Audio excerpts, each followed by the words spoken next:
अब पढ़ाई नहीं रुकेगी कि हमारे लर्निंग प्लेटफॉर्म पर आज हम कक्षा 8वीं के विज्ञान विषय की एक और बेहतरीन लर्निंग लेकर उपस्थित हैं। आज की हमारी विज्ञान विषय की एक्सपर्ट आपकी जानी पहचानी मानी श्रद्धा अग्रवाल मैम है। आज हम कक्षा 8वीं के अध्याय 11 बल तथा दाब पर बहुत ही विस्तृत तथा वंडरफुल लर्निंग लेना शुरू करें। उसके पूर्व मैं प्रमोद श्रीवास्तव आज की हमारी विज्ञान विषय की एक्सपर्ट माननीय श्रद्धा अग्रवाल मैम और विषय के जानने के आप सभी जिज्ञासु विद्यार्थियों और उनके शिक्षकों का भावभीना स्वागत करता हूं।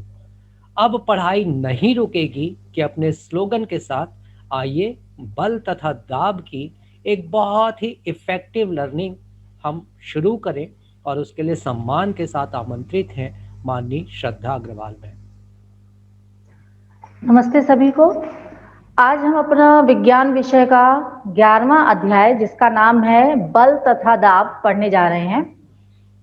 अगर ये कहें कि ये हमारे 8वीं विज्ञान का फिजिकल पोर्शन यानी भौतिक विज्ञान से संबंधित पहला अध्याय है, क्योंकि अभी तक हमने इसके पहले रसायन शास्त्र से संबंधित अध्याय पढ़े थे और अभी पिछले 4 अध्याय हमने बायोलॉजी पोर्शन से यानी जीव विज्ञान भाग से पढ़े थे। विज्ञान के भी बच्चों भाग होते हैं जो कि आप उच्च कक्षाओं में अगर विज्ञान लेके पढ़ाई करेंगे तो आप अलग अलग भागों को अलग अलग पढ़ेंगे, जैसे कि रसायन विज्ञान है, भौतिक विज्ञान है। तो ये हमारा जो चैप्टर है वो भौतिक विज्ञान के अंतर्गत आता है। इस अध्याय में हम बल और दाब की अवधारणा और उसके अपने दैनिक जीवन में अनुप्रयोगों को समझेंगे और जानेंगे। बल क्या है, ये परिभाषा हमें याद नहीं करनी है, क्योंकि हमारी जो पुस्तक है एनसीईआरटी की वो प्रयोगों पर आधारित है।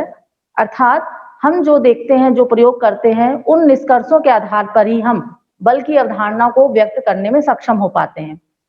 कई जगह आपको कुछ मैं ऐसे सरल उदाहरण देना चाहूंगी जो कि आप दैनिक जीवन में देखते हैं और स्वयं अनुभव भी करते हैं, और उन उदाहरणों के माध्यम से ही हम धीरे धीरे बल की अवधारणा पर पहुंच जाएंगे। जैसे बच्चों, आपने गेंद के साथ अवश्य खेला होगा। बहुत से गेंद के जो बॉल से रिलेटेड जो गेम्स होते हैं उनको आपने देखा होगा और स्वयं खेला भी होगा, जैसे कि फुटबॉल है, क्रिकेट है। इन खेलों से आप परिचित हैं। आपने स्वयं घर में देखा होगा कि जब हम बॉल को फेंकते हैं तो उसको फेंकने के लिए भी हमें उस पर धक्का लगाना पड़ता है, तब वो आगे जाती है। इसी तरह से अगर हम उस पर किसी और तरीके का धक्का या प्रेशर लगाएं जिससे वो रुकती भी है और उसकी दिशा भी बदल जाती है। इसी तरह आपने क्रिकेट में भी देखा होगा कि कोई बॉलिंग करता है यानी उस पर बल लगाकर उसको फेंकता है और कोई उसकी दिशा भी बदलता है, या किसी तरीके से उसको रोका भी जा सकता है।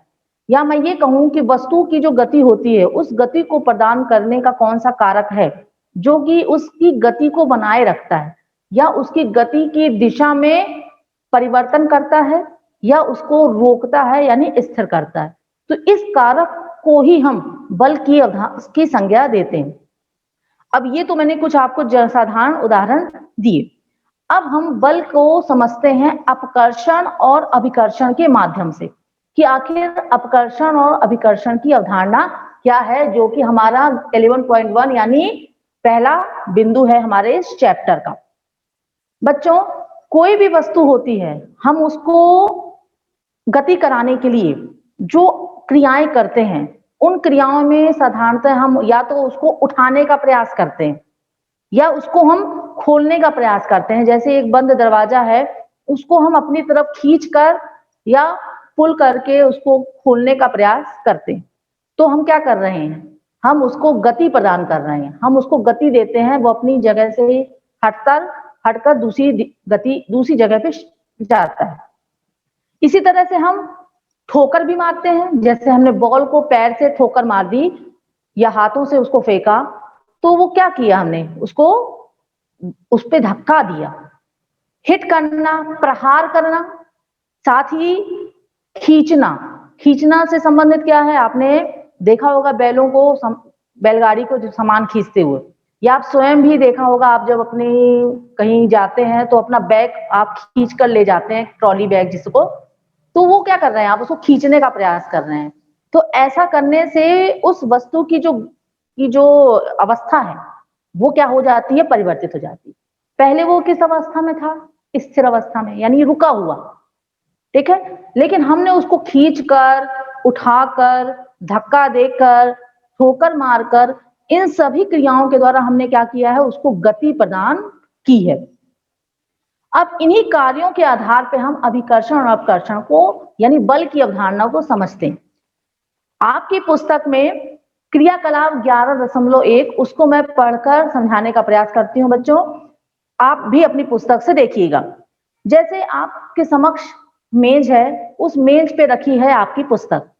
उस पुस्तक को आप अगर उसकी इस अवस्था को बदलना चाहते हैं, अवस्था मतलब अभी वो स्थिर अवस्था में है, पुस्तक स्वयं तो चल के इधर उधर नहीं हो पाएगी, उसको हटाने के लिए, अपनी इस अवस्था से विक्षिप्त करने के लिए क्या करना पड़ेगा, या तो हमें उसको धक्का देना पड़ेगा, या पुस्तक को क्या करना पड़ेगा, अपनी ओर खींचना पड़ेगा, या हम क्या कर सकते हैं, उस पुस्तक को उठा लें, ठीक है। तो वो उस तीनों ही स्थितियों में हम क्या कर रहे हैं, उसकी स्थिति को परिवर्तित कर रहे हैं, ठीक। इसी तरह से दरवाजे को हम खोलते हैं, तो पहले वो स्थिर अवस्था में था, हमने उसको अपनी ओर खींचा, तो क्या हो रहा है, वो खुल रहा है, ठीक है। इसी तरह से कुएं की पानी की बाल्टी, आपने निश्चित रूप से देखा होगा कि कुएं से जब हम पानी निकालते हैं तो बाल्टी को क्या करते हैं, कुएं से बाहर निकालने के लिए अपनी तरफ खींचने हैं, ऊपर की तरफ क्या करते हैं, खींचते हैं, यानी गुरुत्वाकर्षण बल के विरुद्ध जाकर हम क्या करते हैं, उस पर बल लगाते हैं, तब वो ऊपर आती है। इसी तरह फुटबॉल का खिलाड़ी है, फुटबॉल का खिलाड़ी अपने पैरों से क्या करता है, धक्का देता है बॉल को, ठीक है। बल्लेबाज द्वारा क्रिकेट की गेंद पर क्या किया जाता है, प्रहार किया जाता है, उसको धक्का देकर क्या किया जाता है, उसकी दिशा बदल दी जाती है और उस गेंद को क्या दी जाती है, गति प्रदान की जाती है। इसी तरह से लदी हुई बैलगाड़ी को चलाना, ठीक है। तो ये सारे जो स्थितियां हैं, उन स्थितियों में या तो हम धक्का दे रहे हैं, या हम खींच रहे हैं, या फिर उठाने का प्रयास कर रहे हैं। तो यहां पर अपकर्षण यानी अपकर्षण और अभिकर्षण को समझने का प्रयास करें। अभिकर्षण का तात्पर्य होगा अपनी ओर खींचना।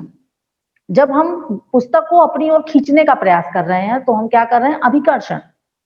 इसी तरह से जब हम उसको धक्का दे रहे हैं, जैसे कि कोई बड़ा सूटकेस है उसको हम धक्का दे रहे हैं, या फिर मेज को धक्का देकर किनारे कर रहे हैं, तो ऐसी स्थिति को हम क्या कहेंगे, अपकर्षण।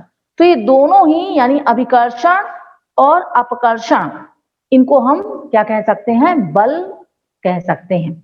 यानी बल क्या है, किसी वस्तु पर लगने वाला धक्का यानी अभिकर्षण, और खिंचाव यानी अपकर्षण को बल कहते हैं। अतः वस्तुओं को गति प्रदान करने के लिए बल की आवश्यकता होती है। यदि बल नहीं लगेगा तो वस्तु जैसी है उसी स्थिति में रहेगी, ठीक है। अच्छा, अर्थात उसका स्थिति का परिवर्तन नहीं होगा। स्थिति परिवर्तन के लिए बल की आवश्यकता होती है। अब हम समझते हैं कि बल के लिए कौन सी महत्वपूर्ण स्थिति है, होनी चाहिए कि बल कार्य करे। सपोज कीजिए आपके सामने एक मेज है जिसपे पुस्तक रखी है, आप चाह रहे हो कि वो पुस्तक आप मेज में आपके समक्ष थोड़ा सा रख के आ जाए, तो क्या आपके चाहने मात्र से संभव हो पाएगा? नहीं हो पाएगा। हमें उसको छूकर उसको अपनी तरफ सरकाने का प्रयास करना होगा। इसी तरह से अगर हम उसको अपने से दूर करना चाहते हैं तो हमें अपने हाथों के संपर्क द्वारा क्या करना पड़ेगा, उसको दूर करना पड़ेगा। तो ऐसी स्थिति में हमने क्या किया है कि बल लगाने के लिए जिन दो वस्तुओं में बल लग रहा है उनके बीच अन्योन्य क्रिया यानी क्रिया होना बहुत आवश्यक है।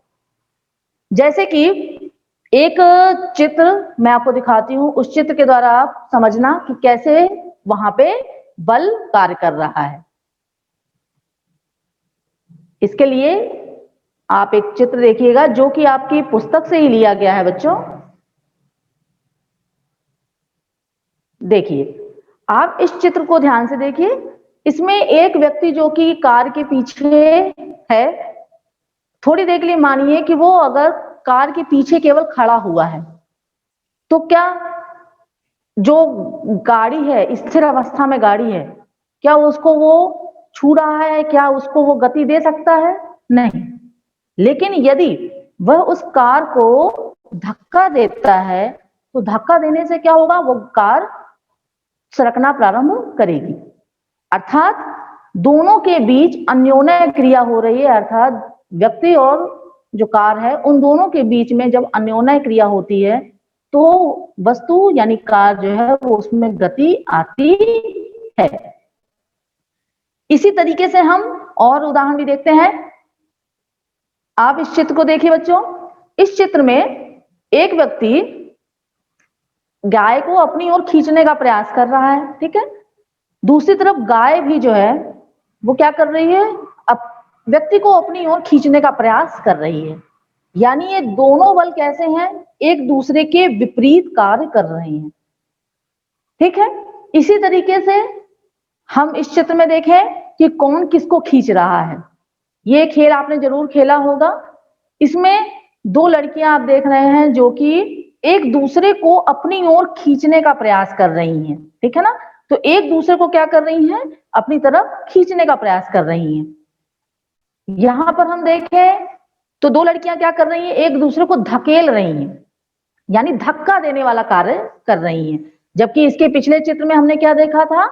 वो अपने ओर उसको खींचने का प्रयास कर रही हैं। तो इन दोनों के बीच में अन्योन्य क्रिया हो रही है, तभी ये संभव हो पा रहा है। अकेले कोई भी ये कार्य नहीं कर पाता कि दूर रहकर ये दोनों लड़कियां सोचे कि हम एक दूसरे को खींच लें, या हम क्या कहते हैं, एक दूसरे को धक्का लगा दें। क्या ऐसा संभव है दूर दूर खड़े होकर? नहीं संभव है। जब दोनों वस्तुएं एक दूसरे से क्रिया हो रही है, तभी उनमें बल कार्य कर रहा है। तो इन तीनों चित्रों को देखकर आप किस निष्कर्ष पे पहुंचे हैं? वो है निष्कर्ष ये है बच्चों कि बल लगने के लिए कम से कम दो वस्तुओं में अन्योन्य क्रिया होना आवश्यक है। इस प्रकार दो वस्तुओं के बीच अन्योन्य क्रिया के कारण उनके बीच क्या लगता है? बल कार्य करता है। इसके बाद अब हम बात करेंगे बलों की खोजबीन, यानी 11.3 जो हमारा अगला टॉपिक है, बलों की खोजबीन। इसके लिए हम एक और चित्र देखते हैं, आपकी पुस्तक का ही है। देखिए बच्चों, इस चित्र पर ध्यान दीजिए।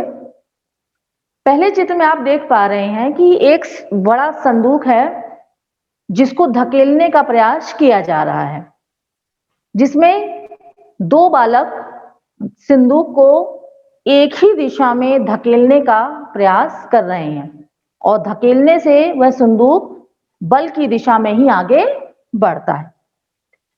दूसरा चित्र आप देखिए तो इस चित्र में जो दो बालक हैं वो बल तो लगा रहे हैं, पर इनके बल लगाने की जो दिशा है वो अलग अलग है। अर्थात एक लड़का एक दिशा में उसको धकेलने का प्रयास कर रहा है, जबकि दूसरा लड़का उसकी विपरीत दिशा में धकेलने का प्रयास कर रहा है। अर्थात बल की जो दिशा है वो कैसी है? विपरीत है। जबकि पहले चित्र में बल की जो दिशा है वो एक ही है। अब प्रश्न ये उठता है कि वस्तु में किस प्रकार का परिवर्तन होगा, वस्तु किस दिशा में जाएगी, या बल जो नेट बल है वो किस दिशा में कार्य करेगा। इसी को एक और चित्र से मैं आपको बताती हूं। इस खेल को तो आपने निश्चित रूप से खेला होगा। रस्सा कस्सी का एक मजेदार खेल होता है। इसमें आप देख पा रहे हैं कि रस्सी को प्रत्येक गुट अपनी तरफ खींचने का प्रयास कर रहा है, अर्थात बल लगाकर वह अपनी तरफ रस्सी को खींच रहा है। इसी तरह से दूसरा गुट अपनी तरफ रस्सी को खींचने का प्रयास कर रहा है।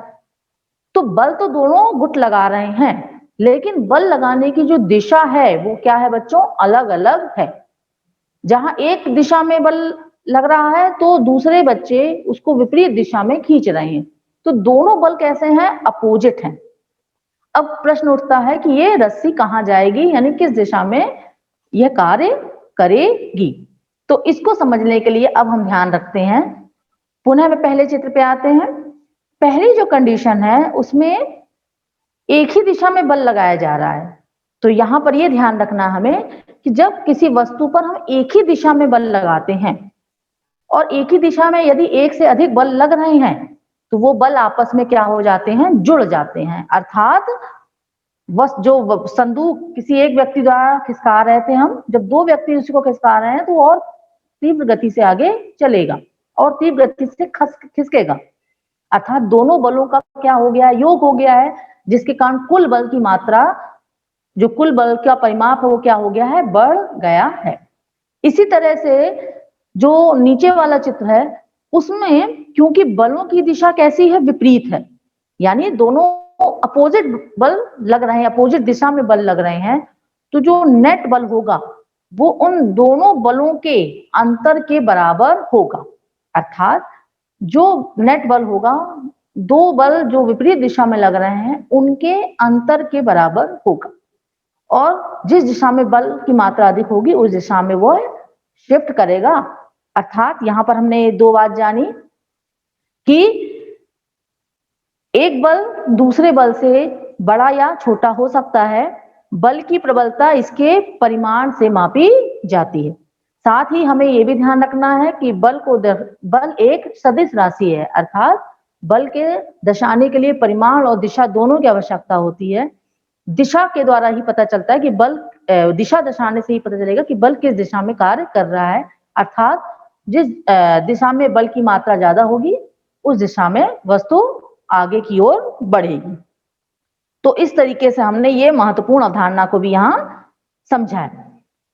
एक प्रश्न हमारे दिमाग में अवश्य आता है बच्चों कि अगर दोनों बल बराबर हैं, अर्थात रस्साकसी के इस खेल में दोनों टीमें यदि समान बल के द्वारा रस्सी को अपनी ओर खींचने का प्रयास कर रहे हैं तो रस्सी जो है वो ना दाएं साइड जाएगी ना ही बाएं साइड। क्यों? क्योंकि उसका कारण क्या होगा कि नेट बल जो हो जाएगा वो शून्य हो जाएगा। अर्थात क्योंकि दोनों बल बराबर हैं और विपरीत दिशा में कार्य कर रहे हैं, तो मैंने अभी आपको बताया था कि नेट बल दोनों बलों के अंतर के बराबर होगा, तो जो कुल बल होगा, नेट बल जो होगा वो शून्य होगा और जो रस्सी है वो किसी भी दिशा में नहीं जाएगी। तो इस प्रकार हमने बल की ये महत्वपूर्ण अवधारणा को जाना। अब हम बात करते हैं बल वस्तु की गति की अवस्था में परिवर्तन कर सकता है। बल वस्तु की गति की अवस्था में परिवर्तन कर सकता है। बच्चों, मैं पुनः अपने एक आप पसंदीदा खेल फुटबॉल पर चर्चा करती हूँ। आपने फुटबॉल खेला और या देखा अवश्य होगा। उसमें आप जब फुटबॉल को अपने पैरों से किक करते हैं तो बॉल जो है वो शुरू में किस अवस्था में होती है बच्चों? स्थिर अवस्था में होती है। लेकिन जब हम उसको अपने पैरों से प्रहार करते हैं तो वो उसको क्या मिल जाती है? गति मिल जाती है। ठीक है ना, गति मिलती है, वो हम उसको गोल की तरफ मारने का प्रयास करते हैं। और ऐसा करने की स्थिति में या तो गोली, जो कि गोल रक्षक है, वो उस बॉल पर विपरीत दिशा में बल लगाता है, जिसके कारण बॉल जो है या तो स्थिर अवस्था में आ जाती है, ठीक है, या तो उसकी जो दिशा है वो क्या हो जाती है? बदल जाती है। इसी तरह से क्रिकेट में भी हम देखते हैं कि बॉल को हाथों से प्रहार किया जाता है, बैट से प्रहार किया जाता है, जिसके कारण उसको क्या मिलती है? गति मिलती है। लेकिन यदि किसी के हाथ से वह टकरा जाए तो उसकी जो गति है, जो चाल है, उसमें क्या हो जाता है? परिवर्तन हो जाता है। कई बार हाथ से क्षेत्र रक्षक उसको टच कर देता है तो जिस गति से जा रही है उस गति से नहीं जाती, बल्कि धीमी हो जाती। अर्थात जो उसकी जो एक चाल है उसमें क्या हो जाता है? परिवर्तन हो जाता है, या उसकी चाल शून्य भी हो जाती है या उसकी दिशा में भी परिवर्तन हो जाता है। तो इस प्रकार किसी वस्तु पर बल लगाए जाने पे क्या होता है? उसकी चाल जो होती है वो क्या हो जाती है? बदल जाती है। अब यहां पर एक बात हमें ध्यान रखना है कि यदि वस्तु की गति की दिशा में ही बल लगाया जा रहा है तो ऐसी स्थिति में जो चाल होगी वस्तु की वो क्या हो जाएगी बच्चों? बढ़ जाएगी। जैसे आप चित्र में देख रहे हैं कि टायर जो है उसको, रबड़ का जो टायर है उसको जिस दिशा में चलाया जा रहा है, अर्थात जिस दिशा में वो गति कर रहा है, उसी दिशा में यदि हम उस पे बल लगाते हैं तो उसकी जो गति होगी, उसकी जो चाल होगी वो क्या हो जाएगी, बढ़ जाएगी।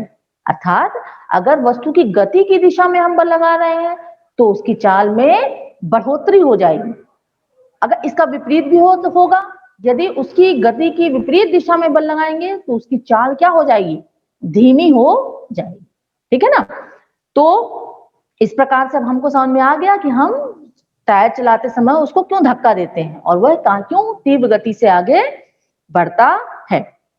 तो ये दोनों बातें आप ध्यान रखें कि बल की वस्तु की गति की दिशा में बल लगाने से उसकी चाल बढ़ेगी, और यदि वस्तु की गति की दिशा के विपरीत बल लगाया जाएगा तो क्या होगा, उसकी चाल घट जाएगी। चलिए अब हम, जैसे अभी हमने इसकी बात करी कि चाल बढ़ जाती है, वैसे ही दिशा में भी परिवर्तन आता है।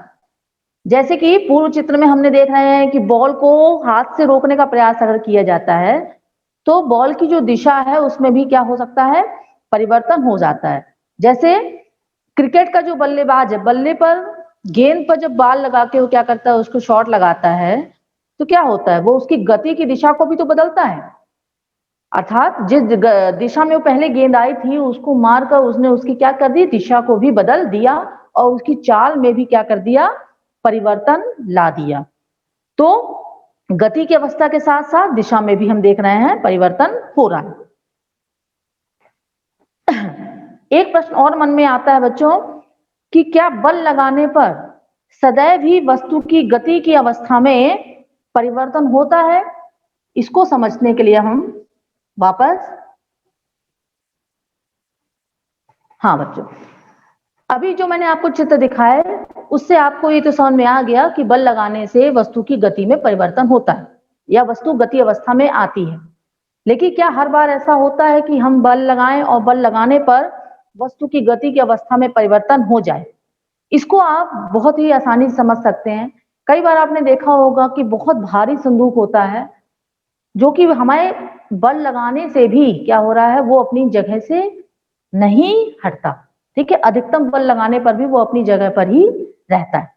इसी तरीके से अगर हम दीवार पर धक्का देते हैं, पूरे बल से उसको हटाने का प्रयास करते हैं, तो क्या वो अपनी जगह से हट जाती है? ऐसा नहीं होता, उसमें परिवर्तन नहीं आ रहा, यद्यपि हमारे द्वारा बल लगाया जा रहा है, लेकिन हमें बल लगाने का कोई प्रभाव इस पर दिखाई नहीं देता है। अगली बात हम करते हैं 11.5, हमारा बल किसी वस्तु की आकृति में परिवर्तन कर सकता है। बच्चों जैसे अभी हमने चर्चा करी कि बल से चाल बदल सकती है, उसकी वस्तु की दिशा बदल सकती है, लेकिन अब हम चर्चा करेंगे क्या वस्तु की आकृति में भी परिवर्तन लाया जा सकता है बल लगाने से।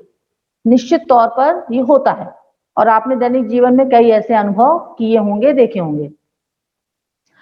आपने घर में आटे को अवश्य देखा होगा, अपनी माँ को आटा सानते हुए, बनाते हुए, तो उसमें जब हम आटे पर प्रेशर लगाते हैं, हाथों से बल लगाते हैं, तो क्या होता है, उस आटे का आकार जो है, आकृति जो होती है, उसमें भी परिवर्तन होता है। इसी तरह जो रबड़ की बॉल होती है, रबड़ की बॉल को आप हाथ में लेकर उसको दबाने का प्रयास करते हैं तो उसकी जो आकृति है वो बदलती है। जैसे ही हम बल हटाते हैं वो अपनी वापस पूर्व की आकृति में आ जाता है। रबड़ होती है, रबड़ को आपने देखा, रबड़ को आप खींचेंगे तो खींचने पर क्या होगा, उसकी बल लगाने से जो उसकी आकृति है उसमें क्या हुआ, परिवर्तन हुआ, और जैसे ही हम बल हटाते हैं तो वो वापस अपनी आकृति में आ जाता है।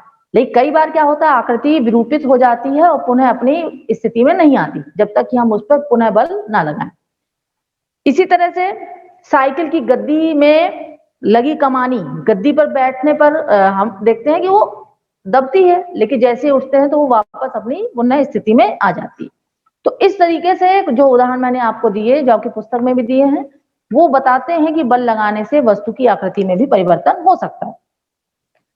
गुब्बारा आपने अवश्य देखा है, फुला के गुब्बारे को अगर आप हाथ से दबाते हैं ठीक है, हाथ से दबाने का प्रयास करते हैं, क्या होता है, उसका जो आकार है वो क्या हो जाता है, बदलता है कि नहीं बदलता, उसकी आकृति बदलती है। जब हम उसको छोड़ते हैं तो वापस वो अपनी पुनः स्थिति में आ जाता है। तो इस तरीके से बहुत से उदाहरण हमें देखने मिलते हैं दैनिक जीवन में, जो कि बल लगाने से जिनकी आकृति में विरूपण होता है, आकृति में परिवर्तन हो जाता है। तो इन सारी चीजों से जो मैंने अभी चर्चा की आपके साथ, उनसे बल के संबंध में हमें क्या निष्कर्ष मिलते हैं, उसको हम एक बार समराइज करते हैं। पहली बात तो ये कि बल लगाने से क्या होता है, कोई भी वस्तु की विराम अवस्था से वो गति में आती है। विराम मतलब होता है जब वो रुकी हुई है, स्थिर है, उसको हम विराम अवस्था कहते हैं। उस समय उसकी चाल क्या है, शून्य है। लेकिन जब उस पर बल लगाया तो वो किस अवस्था में आ गई, गति की अवस्था में आ गई। इसी तरह बल गतिशील वस्तु की चाल में परिवर्तन कर देता है। एक बॉल जोर से हमारे समीप आ रही है, हमने उस पर हल्का सा पैर लगा देने से क्या होगा, उसकी जो गति है वो क्या हो जाएगी, धीमी पड़ जाएगी, है ना। लेकिन अगर हमने उसी की दिशा में उसको पैर मार दिया जिस समय वो जा रही है, तो क्या होगा, वो और तीव्र गति से चली जाएगी। अर्थात हमने बल लगाने से उसकी चाल में क्या कर दिया, परिवर्तन कर दिया। इसी तरह से जब हमने पैरों से बॉल को रोका तो उसकी दिशा में भी परिवर्तन हो सकता है। अगर हमने धीरे से किया तो वो दूसरी दिशा में जा सकती है। साथ ही वस्तु की आकृति में भी परिवर्तन ला सकता है। तो ये सभी प्रभाव ऐसा नहीं कि हर वस्तु में देखने मिले, कुछ वस्तुओं में दिखने मिलते हैं, किसी में कुछ और लक्षण हमें देखने मिलते हैं। तो इस तरीके से ये बल के कुछ प्रभाव हैं। अब हम बात करते हैं, हमारा अगला टॉपिक जो है वो है संपर्क बल। संपर्क बल के अंतर्गत हम दो बलों की बात करेंगे, पेशी बल और घर्षण बल, और इसके बाद हम बात करेंगे असंपर्क बल। तो पहले हम संपर्क बल क्या है और असंपर्क बल क्या है उसको समझने का प्रयास करते हैं बच्चों। संपर्क बल का क्या मतलब है, संपर्क जब दो वस्तुओं के बीच क्या हो, संपर्क हो, यानी जिन दो वस्तुओं के बीच आपका बल लग रहा है उनमें क्या होना चाहिए, एक दूसरे के साथ संपर्क स्थापित होना चाहिए, तभी वो बल कार्य करेगा। जैसे कि हम बात करते हैं पेशीय बल। पेशीय बल हमारी मांसपेशियों के द्वारा लगाया जाता है। जैसे कि हम कुएं से बाल्टी खींच रहे हैं पानी भरी, तो उस पानी की बाल्टी से हमारा क्या हो रहा है, संपर्क हो रहा है, तभी तो हम उसको क्या कर रहे हैं, अपनी ओर खींचने का प्रयास कर रहे हैं। ठीक है, इसी तरीके से हम क्या कहलाता है आपका, रस्सी खींच रहे हैं, तो रस्सी में भी हम क्या क्या लगा रहे हैं, जब हम उसको, हमारा और रस्सी के बीच का संपर्क हो रहा है तभी हम उस पर क्या लगा पा रहे हैं, बल लगा रहे हैं। तो ये सारे बल क्या है, संपर्क बल हैं। और इसमें हमारी मांसपेशियां मेहनत कर रही हैं, मांसपेशियों द्वारा ये बल लगाया जा रहा है, तो इसको हम पेशीय बल कहते हैं। जैसे हम आटा गूंथ रहे हैं तो आटा गूंथने में भी हमारी पेशियां ही काम कर रही हैं, तो इसको हम पेशीय बल कहते हैं। तो इस प्रकार हमारी परिभाषा ये हो सकती है कि हमारे शरीर की मांसपेशियों द्वारा लगाए जाने वाला जो बल है वो क्या कहलाएगा, पेशीय बल कहलाएगा। पेशीय बल केवल मनुष्यों द्वारा लगाया जाए ऐसा नहीं है, जानवर जो है जैसे कि बैल है, घोड़े हैं, ये भी क्या करते हैं, पेशीय बल लगाते हैं। जैसे कि बैलगाड़ी का जो सामान होता है उसको खींचने के लिए जो बैल है वो भी क्या कर रहे हैं, पेशीय बल लगा रहे हैं, जिसके कारण वो उसको खींचते हैं। इसके बाद अब हम देखते हैं संपर्क बल। जैसा हमने बताया कि पेशीय बल तभी लगाया जा सकता है जब पेशियां किसी वस्तु के क्या हो, संपर्क में हो। इसी तरीके का एक और बल भी है जिसका नाम है घर्षण बल। घर्षण बल के बारे में आपने निश्चित रूप से सुना होगा। इसको बताने के पहले कुछ मैं उदाहरण देना चाहूंगी। आपने देखा है कि जब हम बॉल को मारते हैं तो वो क्या होगी, फर्श पे फिसलेगी, तो क्या वो निरंतर फिसलती ही रहेगी, नहीं, कुछ दूरी पर जाकर वो क्या हो जाएगी, उसकी जो गति है वो क्या हो जाएगी, धीमी होती जाएगी, और धीमी होके क्या हो जाएगी, वो बॉल क्या होगी बच्चों, रुक जाएगी। इसी तरीके से गाड़ी चल रही है और जब हम इंजन बंद करते हैं थोड़ी दूर पे जाके क्या होती है, गाड़ी क्या हो जाती है, अपने आप रुक जाती। हम फर्श पे आसानी से चल पा रहे हैं, उसका कारण क्या है बच्चों, ये घर्षण बल। कई बार आपने देखा है किसी चिकने फर्श पे चलना बहुत कठिन होता है हमारे लिए, उस पे कई बार हम फिसल जाते हैं, चल नहीं पाते हैं। तो उसकी वजह क्या होती है, क्योंकि वहां घर्षण बल हमें नहीं मिल पाता। तो आखिर ये घर्षण बल है क्या? घर्षण बल भी बच्चों एक संपर्क बल है जो कि दो सतहों के संपर्क के कारण हो रहा है। अर्थात अगर हम बॉल का उदाहरण ले रहे हैं तो बॉल की सतह और जो फर्श की सतह, इन दोनों के संपर्क पर ये बल कार्य कर रहा है। लेकिन इस बल की जो दिशा होती है वो गति के विपरीत होती है, अर्थात ये गति का विरोध करने वाला बल है। यह सदैव जिस दिशा में वस्तु गति कर रही है उस गति की दिशा के विपरीत दिशा में कार्य करता है। अब लुढ़कती हुई गेंद जिस दिशा में जा रही है वो धीरे धीरे उसकी गति मंद हो गई है, वो रुक गई, अर्थात घर्षण बल के कारण वह रुक जाती है। इसी तरह से साइकिल है, साइकिल को हम चला रहे हैं लेकिन हम उसको अगर पैडल मारना बंद कर दें तो थोड़ी दूरी पर जाके क्या हो जाएगी, वो रुक जाएगी। ठीक है।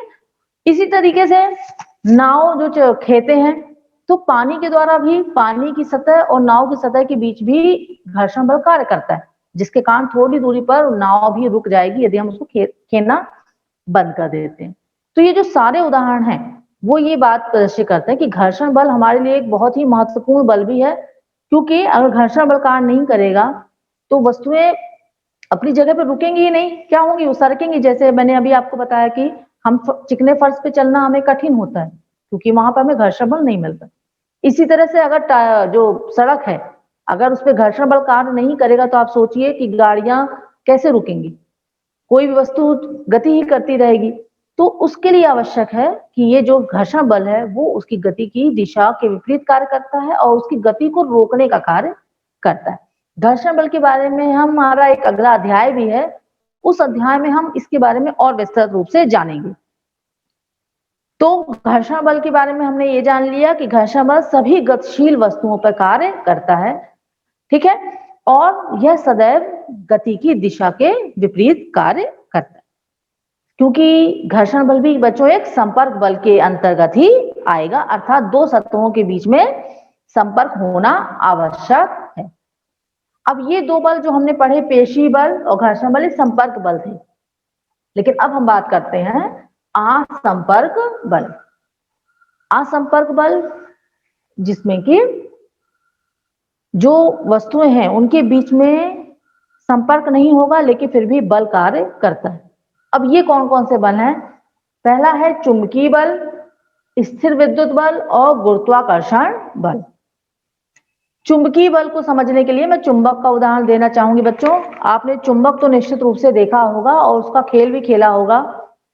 आपने महसूस किया होगा कि जब हम दो चुंबक लेते हैं और उनके सिरों को पास लाने का क्या करते हैं, प्रयास करते हैं, तो कई बार होता है कि उनके बीच में प्रबल आकर्षण होता है, वो दोनों सिरे आपस में पास आके चिपकते हैं। और कई बार होता है कि अगर हम दिशा एक चुंबक की बदल देते हैं तो वो एक दूसरे को दूर करने का प्रयास करते हैं।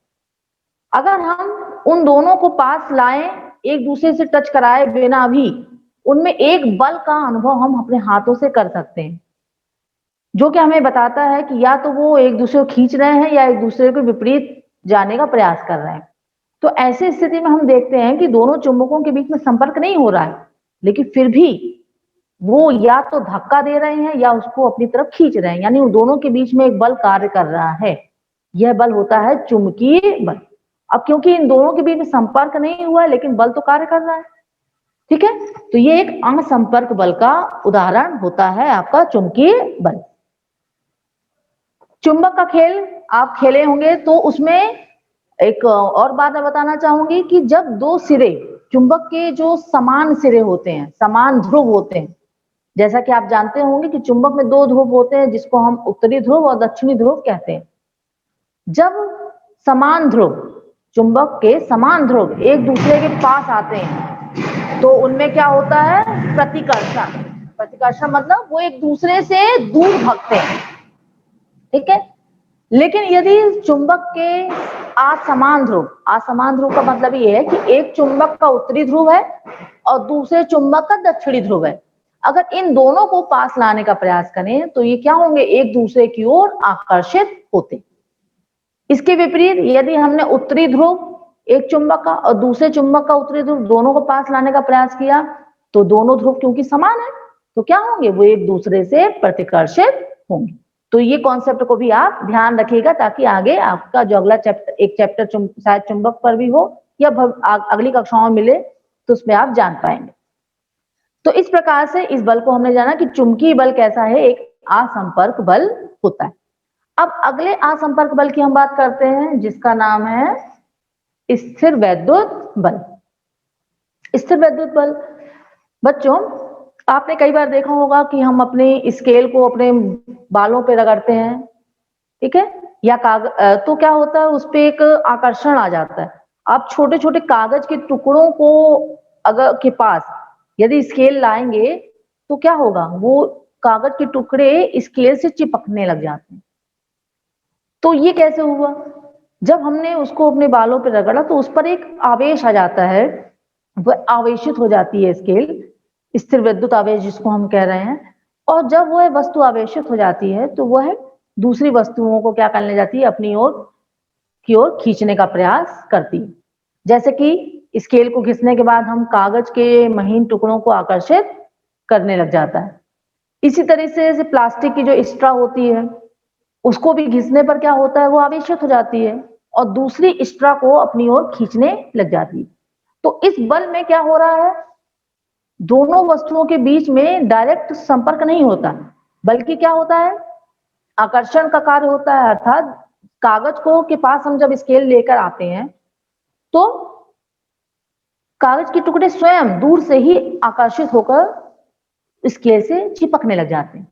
तो ये कैसा बल है, असंपर्क बल, क्योंकि इसमें उसको हमने उससे टच नहीं कराया, स्वयं वो उसकी ओर खींचकर चिपकते हैं। तो स्थिर वैद्युत बल भी बच्चों एक असंपर्क बल होता है। अगला जो बल है वो है गुरुत्वाकर्षण बल। गुरुत्वाकर्षण बल से आप जरूर परिचित होंगे। आपको पता ही है कि पृथ्वी हर वस्तु पर को अपनी ओर खींचने का प्रयास करती है। हम सिक्के को उछालते हैं तो सिक्का नीचे ही जाता है। इसी तरीके से जैसे मैंने भी पूर्व में उदाहरण दिया था कि अपन कुएं से बाल्टी खींचते हैं तो हमें गुरुत्वाकर्षण बल के विरुद्ध खींचना पड़ रहा है, उसको काफी ज्यादा बल लगाना पड़ता है। इसी तरीके से आपको यदि सीढ़ी से ऊपर भरी हुई बाल्टी को ले जाना हो तो क्या होता है, बहुत ज्यादा बल लगाना पड़ता है। हमको ऊपर मंजिल पे जाना है सीढ़ियों चढ़ के एक बाल्टी पानी लेकर, तो हमें क्या करना पड़ रहा है, अपनी पेशी बल लगा रहे हैं हम, जो कि ऊपर की तरफ हमारे लग रहा है, लेकिन पृथ्वी क्या है, गुरुत्वाकर्षण बल के कारण उस बाल्टी को नीचे खींच रही है। तो क्या करना पड़ेगा, हमें और अधिक बल लगाकर उसको ऊपर तक ले जाना पड़ता है। यानी हम गुरुत्वाकर्षण बल के विरुद्ध कार्य करते हैं।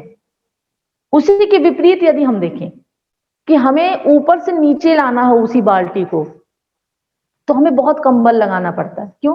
क्योंकि जब हम उसको नीचे लाने का प्रयास कर रहे हैं तो गुरुत्वाकर्षण बल के कारण वो उसको नीचे खींच रहा है, हमें उसको रोकने के लिए बल लगाना पड़ता है कि वो गिरे ना। तो इस तरीके से हम देखते हैं कि गुरुत्वाकर्षण बल के कारण वस्तु क्या होती है, नीचे की तरफ आती है। अब जैसे पेड़ की पत्तियां हैं, आपकी पुस्तक में भी बहुत से उदाहरण दिए हैं कि पेड़ से पत्तियां जब टूटती हैं तो वो नीचे की तरफ ही आती हैं, या सिक्का उछालने पर वो नीचे आता है। तो ये सब क्या है, गुरुत्व बल के उदाहरण है जिसमें हम गुरुत्वाकर्षण बल देखते हैं। अब इस बल में भी आप देख सकते हैं कि ये भी एक असंपर्क बल है। इसमें किसी तरीके से सिक्का अगर नीचे गिर रहा है तो सिक्का और धरती के बीच कोई संपर्क नहीं हुआ है, लेकिन क्या हो रहा है, गुरुत्वाकर्षण बल के कारण वो नीचे आ रहा है, जो कि एक असंपर्क बल का उदाहरण दिखता है। अब हम अगला जो टॉपिक है हमारे इस चैप्टर का वो है दाब। अब हम पढ़ेंगे दाब क्या होता है। दाब को समझने के लिए दाब और बल, अगर हमने बल के कॉन्सेप्ट को अच्छे से समझ लिया है तो दाब का कॉन्सेप्ट भी हमें बहुत आसानी समझ में आ जाएगा। इसके लिए एक उदाहरण मैं आपको देती हूं।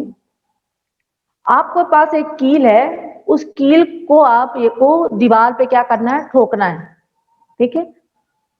तो आप क्या करोगे, उस कील को दीवार से लगाकर हथौड़े से अंदर करने का प्रयास करोगे कि वो दीवार के अंदर चली जाए। तो उसके लिए आप जो कील का है कौन सा सिरा प्रयोग करेंगे, किस सिरे पर आप बल लगाएंगे। निश्चित तौर पर आप क्या करते हैं, उसका नुकीला जो सिरा होता है उस नुकीले सिरे को दीवार की तरफ करते हैं और जो उसका चौड़ा वाला भाग है उस पे हथौड़ी से प्रहार करते हैं, या कहा जाए कि आप उस नुकीले सिरे पर बल लगाते हैं। ठीक है, अगर आप इसका उल्टा करने की सोचें, यानी जो चौड़ा कील का जो चौड़ा वाला भाग है उसको आप उस पे आप बल लगाएं, तो क्या कील आपके अंदर जाएगी? नहीं जाएगी। तो यहां पर हम दाब के कॉन्सेप्ट को इस उदाहरण के द्वारा समझते हैं बच्चों। दाब, इसको मैं मिटा देती हूँ थोड़ा सा, दाब का हम यहाँ एक फॉर्मूला लिखेंगे, उसके आधार पे समझते हैं। इसको आप ध्यान भी रखिएगा कि दाब जो होता है, दाब बराबर बल बटे क्षेत्रफल। क्षेत्रफल, दाब बराबर बल बटे क्षेत्रफल, अर्थात वह क्षेत्रफल है जहां पर बल लगाया जा रहा है। जिस क्षेत्रफल पर बल लगाया जा रहा है वहां उस क्षेत्रफल को हम यहाँ लिखेंगे। तो यदि क्षेत्रफल का मान कम हो जाएगा तो क्या होगा, बल का मान क्या होगा, बढ़ेगा, यानी दाब का मान क्या हो जाएगा, बढ़ जाएगा। तो जब हम क्षेत्रफल को घटाते हैं तो दाब हमारा क्या हो जाता है, बढ़ जाता है। जैसे लोहे की कील है, लोहे की कील का जो नुकीला सिरा है उसका क्षेत्रफल क्या होगा, कम होगा। तो जब हम उस पर बल लगाएंगे तो दाब का मान क्या आएगा, अधिक हो जाएगा। इसके विपरीत यदि हम उसके चौड़े सिरे पे बल लगाएंगे तो क्षेत्रफल का मान क्या हो जाएगा, बढ़ेगा। तो ऐसे हमारे में क्या होगा, दाब का मान घटेगा। तो कहने का मतलब ये है कि दाब जो है वस्तु के क्षेत्रफल पर भी निर्भर करता है। वस्तु के क्षेत्रफल का मान घटने से दाब का मान क्या हो जाएगा, बढ़ जाएगा। जैसे कि चाकू है, चाकू के नुकीले सिरे से हम वस्तु को काटने का प्रयास करते हैं, उस क्यों, क्योंकि नुकीले सिरे पर जब हम बल लगाएंगे तो अधिक दाब उत्पन्न होगा। ठीक, तो इस प्रकार से दाब को हमने समझ लिया। एक और उदाहरण दूंगी मैं। आपने कुली को देखा होगा जो कि अपने सर पे बोझ रखता है, उसको आपने देखा होगा कि अपनी गमछे को वह लपेट करके सर पे रखता है गोल आकार में और उसके ऊपर फिर सामान रखता है। ऐसा करने के पीछे जो कारण है वो दाब को कम करना है, क्योंकि ऐसा करने से जब वो अपने सर पे रखता है तो जो वस्तु के द्वारा जो लगाया जा रहा बल है जो कि उसके ऊपर लग रहा है वो उसके क्षेत्रफल जो होता है वो बढ़ जाता है। ठीक है, क्षेत्रफल बढ़ने से दाब क्या हो जाता है, घट जाता है। ठीक है ना, तो उसको कम दाब का अनुभव होगा। अब हम जाते हैं अगले पृष्ठ पर। तो इस प्रकार से कुछ और उदाहरण भी आप देख सकते हैं दाब और क्षेत्रफल के संबंध को बताने वाला। जैसे कि कंधे पर जो हम बैग लटकाते हैं कई बार, तो उसका पट्टा क्या होता है, चौड़ा। ठीक है, तो वो चौड़ा पट्टा क्यों लगाया जाता है, अब आपको समझ में आ गया होगा, क्षेत्रफल बढ़ाने के लिए। ठीक है, इसी तरीके से जो औजार होते हैं काटने वाले, ठीक है ना, या सुराख करने के लिए, तो इन औजारों के जो किनारे होते हैं वो भी कैसे बनाए जाते हैं, तीक्ष्ण। तीक्ष्ण बना के हम क्या कर रहे हैं, उसका जो क्षेत्रफल है वो क्या करते हैं, घटाते हैं। और जब क्षेत्रफल घटेगा तो बल लगाने पर दाब क्या होगा, अधिक उत्पन्न होगा। ठीक है, तो इस तरीके से दाब अर्थात बल बटे क्षेत्रफल, यानी वह क्षेत्रफल जिस पर बल लग रहा है। अब बात आती है कि द्रव और गैसों द्वारा भी दाब लगाया जाता है। द्रव और गैस जैसे वो भी वस्तु पर दाब लगाते हैं। एक पानी से भरी हुई बोतल होगी, अगर उस पर हम 2-4 सुराख कर दें तो क्या होगा, तीव्र गति से पानी क्या होता है, बोतल से निकलने लग जाता है। क्योंकि जो पानी जो जिस पात्र में भरा है उस पर जल क्या लगा रहा है, उसकी दीवारों पे क्या लगाता है, दाब लगाता है, और दाब के कारण वो बोतल से पानी निकलता है। इसके कुछ उदाहरण आपकी किताब में दिए गए हैं, उनको आप देख लीजिएगा।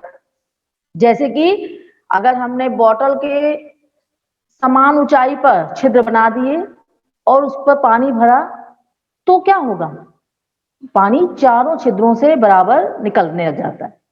अर्थात जो उस बोतल में भरा हुआ द्रव है वो उस बोतल पे दाब डाल रहा है। इसी तरह से वायु दाब डालती है। आप गुब्बारा होता है, गुब्बारे में वायु भरी होती है, उसको अगर हम बांध के रखते हैं तब तक तो ठीक है, लेकिन जैसे ही खुलती है तो आप कितने प्रेशर के साथ वायु बाहर निकलती, अर्थात वायु जो है जिस पात्र में होती है उस पात्र की दीवारों पे दाब उत्पन्न करती है, दाब लगाती है, बाहर निकलती है। ये तो हमने बात कर दी दाब की। अब हम अगले यानी अंतिम टॉपिक पर आ गए हैं अपने विषय इस चैप्टर के, जो कि है वायुमंडलीय दाब। जैसे कि अभी हमने बात करी कि वायु भी दाब लगाती है, तो हमारे चारों ओर तो वायु ही है जिसको हम वायुमंडल की संज्ञा देते हैं, अर्थात हमारे चारों ओर जो फैला हुआ वायु का आवरण है उसको हम क्या कहते हैं, वायुमंडल। तो इस वायुमंडल की वायु के द्वारा भी जो दाब लगाया जा रहा है उसको वायुमंडलीय दाब कहा जाता है।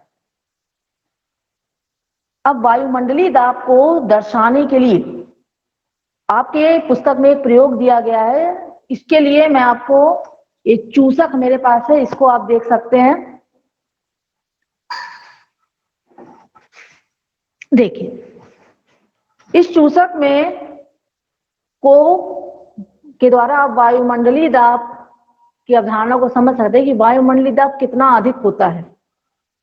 इस चूसक को आप देख सकते हैं, एक रबड़ का है, और इस रबड़ के चूसक को यदि मैं जोर से दबाव डाल करके यहां चिपकाने का प्रयास करूं, ये देखिए मैंने लगभग इसकी वायु जो है, इस चूसक के अंदर जो वायु है उसको हटा दिया है। अब इस वायुमंडलीय दाब के कारण ये इस पर इतना चिपक गया है कि अब इसको निकालने के लिए मुझे बहुत अधिक बल की आवश्यकता होगी। देखिए मैं इसको निकालने का प्रयास कर रही हूं लेकिन ये नहीं निकल रहा है, अब बहुत ज्यादा बल लगाने पर ये निकला। अगर इस चूसक के अंदर जब मैंने प्रेस किया था बिल्कुल भी वायु नहीं होती, पूरी तरह से वायु निकल गई होती, तो ऐसी स्थिति में इसको हटा पाना कठिन हो जाता। लेकिन जब मैंने इसको प्रेस किया था तो इसमें कुछ वायु अभी भी अंदर है, ठीक है, जो कि दाब डाल रही है, और उस दाब के कारण वायुमंडलीय दाब और इस चूसक के अंदर की वायु के द्वारा डाला गया दाब, जिसके कारण इसको निकालने में दिक्कत तो हो रही है, लेकिन अंदर की वायु के कारण मैं इसको बहुत अधिक बल लगाने के बाद मैं निकाल पा रही हूं। तो इस प्रकार से आप समझ गए होंगे कि वायुमंडलीय दाब कितना अधिक होता है। हमारे शरीर पर भी वायुमंडलीय दाब है, लेकिन हमारे शरीर का जो अंदर का दाब है उसके वजह से हमारा जो कुल दाब है वो क्या हो जाता है, संतुलित रहता है। इसको आप अपनी पुस्तक में एक चित्र के माध्यम से समझ सकते हैं कि जो हमारे वायु के कारण लगने वाला बल लगभग 225 किलोग्राम द्रव्यमान के किसी पिंड पर लगने वाले गुरुत्व बल के बराबर होता है। और इस गुरुत्व बल के कारण तो हमें क्या हो जाना चाहिए, पिचक जाना चाहिए, लेकिन ऐसा नहीं होता। उसकी वजह ये कि हमारे अंदर का दाब जो है वो वायुमंडलीय दाब को संतुलित कर देता है, जिसके कारण हम पर इसका प्रभाव नहीं पड़ता।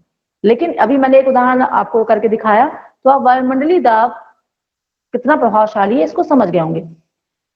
एक और प्रयोग भी है जो कि जर्मनी के वैज्ञानिक आटो वॉन गैरिक ने किया था।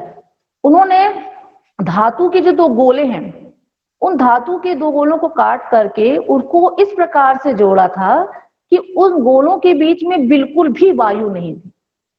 और जब ऐसा किया और उन गोलों को हटाने के लिए घोड़ों को बांध करके, माने घोड़े के द्वारा उन गोलों को हटाने का प्रयास किया गया, लेकिन इसके बावजूद भी वो धातु के गोले अलग नहीं हुए। तो आप समझ सकते हैं कि कितना अधिक वायुमंडलीय दाब होता है। ठीक है, तो इस प्रकार से ये चैप्टर हमारा समाप्त हो गया है, बल और दाब, जिसमें हमने बल क्या होता है, बल की अवधारणा, और बल किस प्रकार से वस्तु की गति, वस्तु की चाल, वस्तु की दिशा और वस्तु की आकृति को परिवर्तन करने में सक्षम है, ये हमने जाना बच्चों। साथ ही संपर्क बल क्या होता है और असंपर्क बल क्या होता है इसको भी जान लिया। दाब की अवधारणा क्या है और वायुमंडलीय दाब क्या होता है ये जाना। तो इस प्रकार ये हमारा चैप्टर समाप्त होता है। अगले अध्याय में हम घर्षण बल के बारे में जानेंगे, जो कि एक संपर्क बल है, जिसके बारे में अभी हमने शॉर्ट में समझा था। तो आई होप ये चैप्टर आपको समझ में आया होगा। अगले चैप्टर के साथ फिर मैं मिलूंगी आपसे। धन्यवाद।